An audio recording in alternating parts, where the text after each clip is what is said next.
truth is one and eternal. Realize oneness with it in your deathless self within. The following commentary is based on the teachings of Paramahansa Yogananda. We begin this week with a passage from the Gospel of St. Matthew, chapter 5. Love your enemies.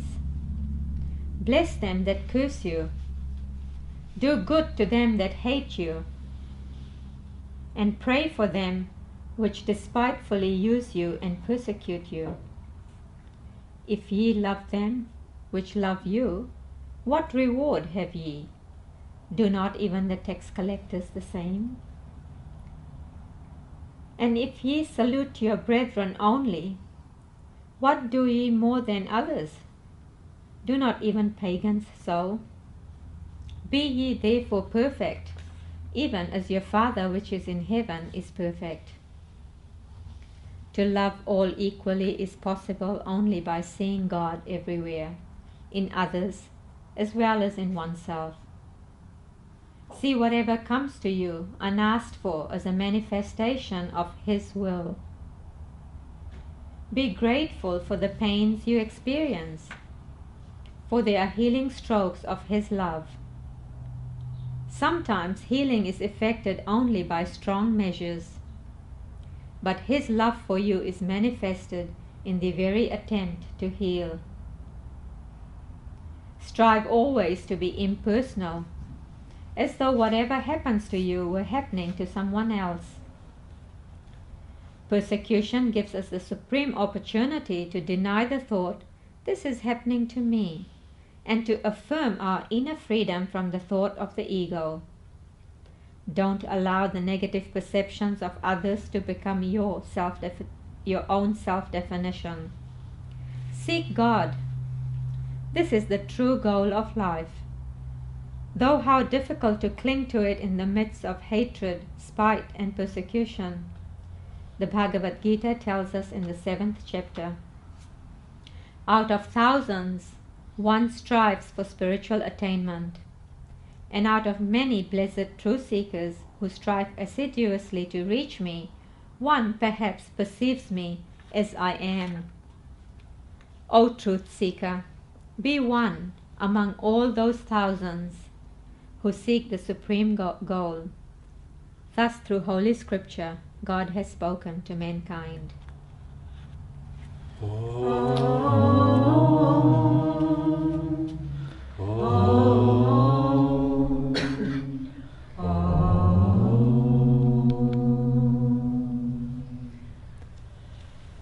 Welcome everyone to this Sunday, beautiful Sunday in New Zealand. It's a great joy to share this with you. I'd like to share with you a brief reading from Paramahansa Yogananda's book of prayer demands. Open my inner eye. Open my inner eye, O fountain of light, that I may behold thee in the dance of the myriad hued atoms. Burst open the doors of space, that I may see thee behind the swirling mists of material illusion.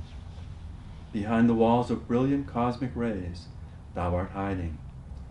Open every portal in nature, that I may see thee everywhere. So if you paid attention to that quote from the Bhagavad Gita, you're thinking, what are the odds here of any of us getting to a point of being in that divine experience? Well, it's put out there to really say that it takes our whole awareness and ability to really come to that experience. But our own ability isn't what gives us that fulfillment. It is that when we have perfected our offering, we draw the grace from the divine. And it is the grace that really brings us the fulfillment. But everyone, regardless if they're spiritually inclined or not even aware of a spiritual path, everyone is inclined in their true nature to move towards at least some sense of fulfillment. I mean, even that person who is doing it backwards, they're committing crimes against other people. Why would they commit crimes? Because they're seeking to gain something, whether it's money or a sense of power over others. But that's just a facade for happiness, of seeking that happiness. But in the beginning, with who we are in the world that we live in, it's the tendency can pull us towards seeking pleasure. And pleasure is simply that of the senses. You know, we seek to be gratified through one or more of the senses, and that's really what we see as being pleasure. What we experience is pleasure. But pleasure is like a sandcastle that's formed on the edge of the ocean on the beach that looks very solid, and actually if you go up to it, it's very solid. In Southern California, close to where actually Radhika, who isn't here today, grew up, that they have this amazing sandcastle competition. Have you ever seen it, Nava? I've seen them in Oregon. Yeah, and the one in Southern California is even bigger. It's just, I mean, they just do multi-layers of sculpture. And no matter how far they build it up the beach, it will just crumble at some point with the water coming to it. And that's like pleasure. It seems to be rewarding, and it has that immediate hit for us, but it will dissipate. It will just slide away like those sandcastles on the edge of the ocean. But the more we feed our pleasures, the more we seek pleasures with more intensity. You know, it's like everything becomes more extreme to get a little bit more of that pleasure in our experience. But disappointment is pretty much what ends up happening, because no desire in that level of our senses can really provide what we want. Because if you take the example of really good ice cream, which some of you like and some of you may not like, you may notice on the ingredients list there is no item called joy in that list. Although there's in America, I don't know if you have it here, the coconut ice cream. Yeah. It's called Bliss. Coconut Bliss ice cream. So that at least has the title of being bliss, but it won't give you bliss. It'll give you the pseudo bliss that goes away quickly, as I said. Well, that's pleasure. So pleasure is oriented from the senses. And pretty much everyone has some of that orientation. But then there's happiness. And happiness really is a state of mind. We either choose to be happy or we don't. It has nothing to do with external circumstances. It really has nothing to do with the people in our lives, whether it's sunny out or cloudy out or raining, whether things go our way or not, or they don't go in our way. Happiness has nothing to do with those external circumstances unless we associate happiness with them. But happiness is a state of mind. And when we start to acknowledge that, we realize happiness is not dependent on anything. So if you want to be happy, no one in this world and nothing in this world can take that happiness away from you. But if you want to be unhappy, which some people really invest a lot of energy into being, no one in this world or no circumstance will change that either. It's just a way that we're oriented. And if we can pick it up by saying, happiness is the true nature of who I am, and do I want to spend my time spinning in arguments, for instance, or do I want to get involved with this emotional conflict? You may still have that challenge that's behind the emotional conflict, but you don't have the need or the requirement to have the emotional conflict. You can determine, even in challenging situations, still to be happy. But happiness is just not it either. Because happiness will fluctuate in our lives. And happiness, in a sense, is only counterfeit bliss. Isn't that a nice way to say it? Bliss is what we're seeking. We're opening up to joy, that blissful experience of our true nature. And that is untainted by the dual world, the world of Maya, which means delusion. It's untainted by that. It is there always. And it doesn't go up and down. Happiness can be there because we've convinced ourselves we want to be happy, and it's not there when we've convinced ourselves that we're not happy. But in that moment we realize that there's something untouched by all these other things, we open up to that experience of bliss or joy. Yesterday in the workshop I was talking about grief being one of the meanness of the heart, where sadness isn't. And it's an interesting way to understand this thing of happiness and bliss, because grief robs us of the ability to open up to possibility. And grief is fairly much focused on us, not on a person dying or the person that has died or something happened out there. It's really just us feeling sorry for ourselves. And we have to process that. But the sooner we can acknowledge there's an emotional charge, and we can take the energy from that emotional charge and channel it into something that's expansive and wholesome, then we actually don't need to go through the grieving process in the way that many people feel they need to really get over that loss. We can speed that up right away, acknowledge that through sadness. So sadness is, in a sense, part of happiness. Where grief is where we're dragged down by a negative energy. But this happened with me, with my father passing, that my wife Parvati and I were in Seattle, Washington. We had started our Ananda Center there in the States. And one day I came home, and my Parvati said to me, "Your brother just phoned and your father just passed away from a heart attack." And it was interesting because I immediately burst into tears. You know, that was my immediate response of the loss. Now, I wasn't really close to my father. I was really close to my mother.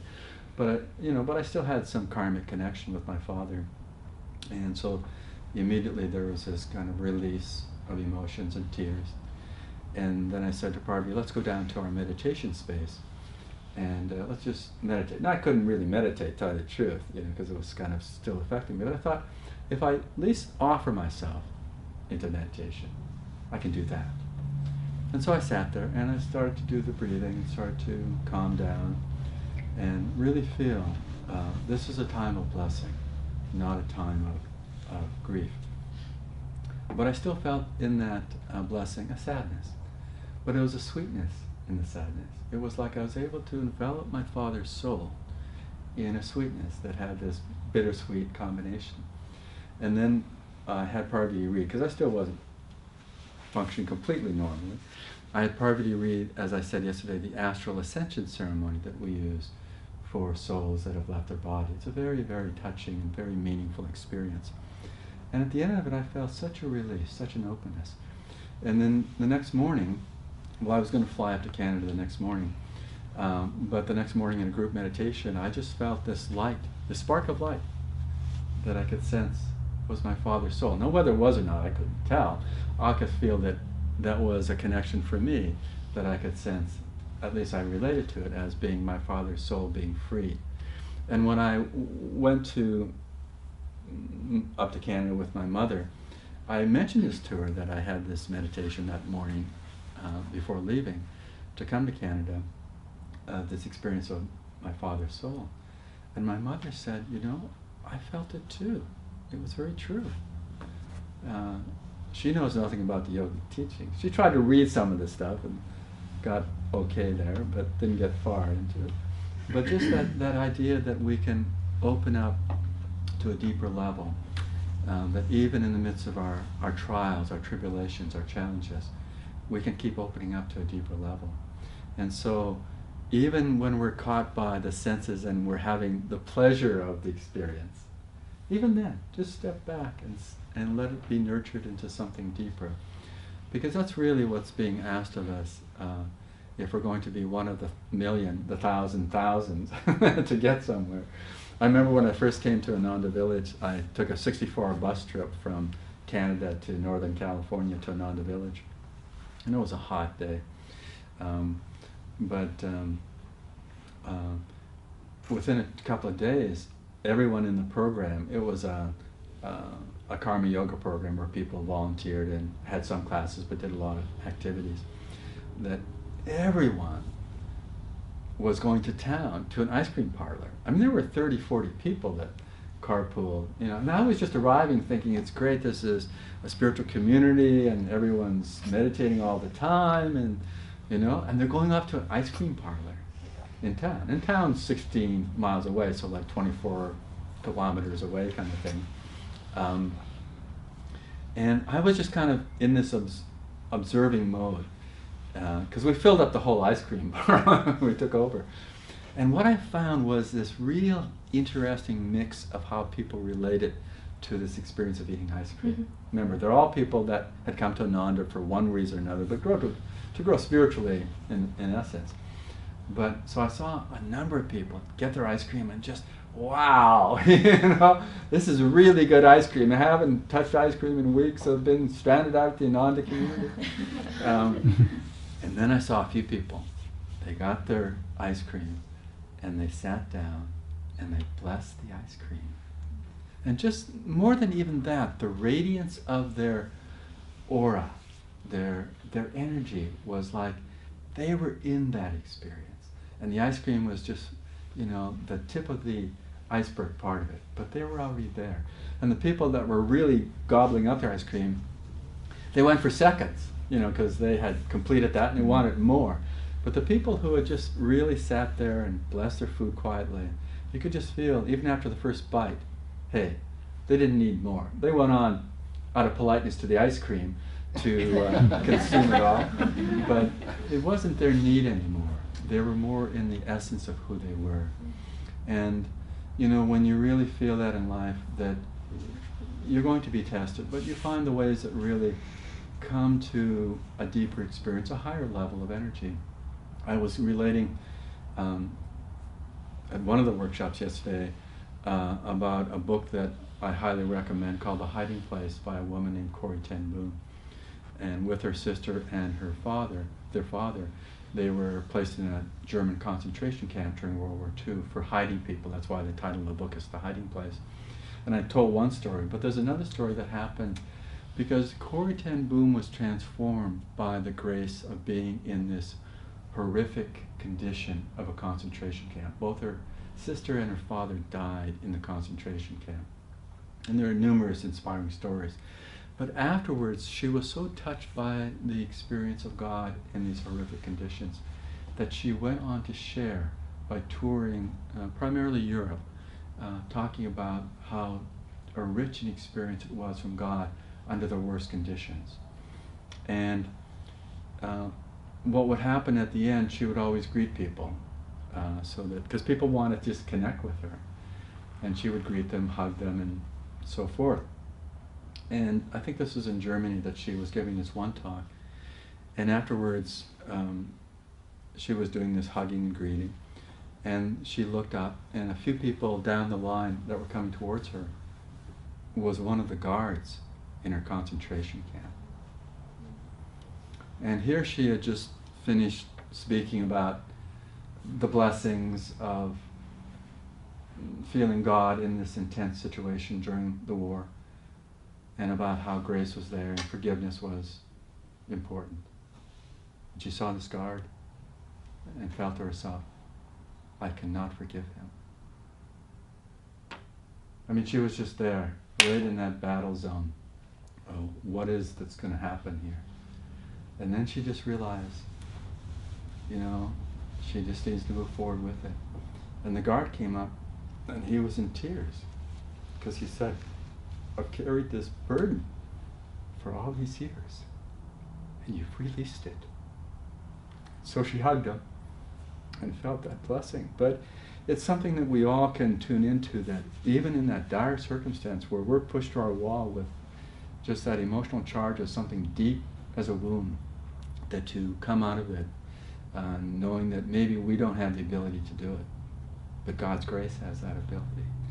And I think that's something this reading is pointing to, is that we need to do what we can do, but more importantly than what we can do, we need to open up to that divine touch, that divine grace that can really do something way beyond what our possibilities are for our human being status. We are the soul that can really expand and move and be with the world around us in a very transformational way. You know, what happens to us is that we see this world through the filter that we're able to come at it from our soul. And if the soul is covered up, that filter is very muddy. You know, we can't see it. Swami Kriyananda talks about when he was at Mount Washington with Yogananda, that he had an office space where he had a window that looked out to the gardens. Mount Washington is a very beautiful setting in Southern California. And there was a storm that splashed a lot of mud on the window. And so he decided that he would clean the window. And he did this, and then he went back in the office and he said, "Ah, what a beautiful," he was going to say beautiful window, and he realized there was no window to see anymore. It became so just transparent that what he saw was beyond the window. And for us, that's really what we're trying to do in life, is to clean our windows with our own efforts so that there is no barrier, there's no mud of delusion that's really blocking our experience in that way, that we can just open up to that clarity of being through that portal, as the affirmation talks about, that portal, that window of just opening ourselves to something deeper and more fulfilling in that way. And that's when this amazing verse from the Bhagavad Gita, as Krishna says to Arjuna, out of 1,000 strives to seek me, and out of 1,000 that strive to seek me, one perhaps attains me. Well, it doesn't matter the numbers. It just has to do with us. Are we that one? Are we that one that's going to open up to that experience? Are we the one that's not only going to strive, but we draw that grace in our lives? That's always our potential, and it's our choice. And it's not so much we've got that far to go. We just have the next step to go. That's all we need to worry about. Not worry about. All we need to focus on, not even worry about, is can I take this next step? And sometimes it feels that's a burden. And the Bhagavad Gita talks about all these gradations of, if you can't offer me your complete love, then offer me, your willingness, your intention. If you can't do that, offer me your works, what you can do. If you can't do that, if nothing else, just offer me whatever you feel you can offer. Well, we can always just say, I am thine. That chant, I played it at the beginning, Lord, I am thine. Yogananda said that's one of the phrases to repeat, to really draw that presence, not only at times when we meditate or we're highly spiritually focused, but in those moments that are in between. Lahiri Mahashaya said the key to the spiritual path is the moments between things, the pause between the breaths, the moment between this activity or this activity. That if we capture that in that experience, then in that moment we have strived and we have attained that experience of the divine. But don't let it slip away, even when it slips away. Odd saying, right? Even when it seems like you've lost that connection, just say, I've got the connection. When we had our center in San Francisco for Ananda, we had this big 45-room mansion that we rented. And there were 9.5 bathrooms, luckily, because we had about 20 to 25 people living in this house. It was just an amazing thing, a nice part of San Francisco. But one of the people that came at that time, that lived in the house, I was able to spend a fair amount of time with. He was in his mid-40s at that time. This was back in the 1980s. And then he took the big leap of moving to Ananda Village and was going through the membership process to become a member there and live there. Well, he was an alcoholic, and he had lived his life at times abusing alcohol severely. And he related that to me and shared that with me. But he had really given it up, and he was meditating every day. And then he started to bleed profusely from his mouth at one point. And they took him to the emergency room 16 miles away in Nevada City, which is the closest city to Ananda. And it turned out he had an ulcerated esophagus from the alcohol. He had spent so many years that it just had really produced physical damage beyond control. And I never got the chance to see him, but several Ananda people told me that during his, because he passed away, during his last few days, he would say, you know, I feel so bad. It's so intense, the pain, that I can't remember Yogananda's face. And when I heard that, I thought, he's free. The fact that he remembered that he didn't remember was enough to remember. Because, you know, maybe in that intense pain he couldn't acknowledge it, but right away, as soon as he could, he remembered. You know, and I thought, he was there. I thought, he's blessed. He's going to go. And I felt that when he did pass away, that he had done that. So even in those circumstances when we feel like, I don't even have the capacity to do this, then as soon as we can, we remember that we didn't remember, and then we move forward with great, great momentum and grace in our lives. So this is a blessing to be a part of this, because we can make that choice, even if we've made a detour going the other direction or gone backwards at times. We can always say at some point, this is where I want to be, this is where I want to go, and my life, my heart is offering towards this experience. So let's all take that into our hearts, because we can be that in that moment, that devotee that says, this is my life, and I'm taking this step in front of me, and I know that God is with me with that divine grace. Let's take a moment to meditate.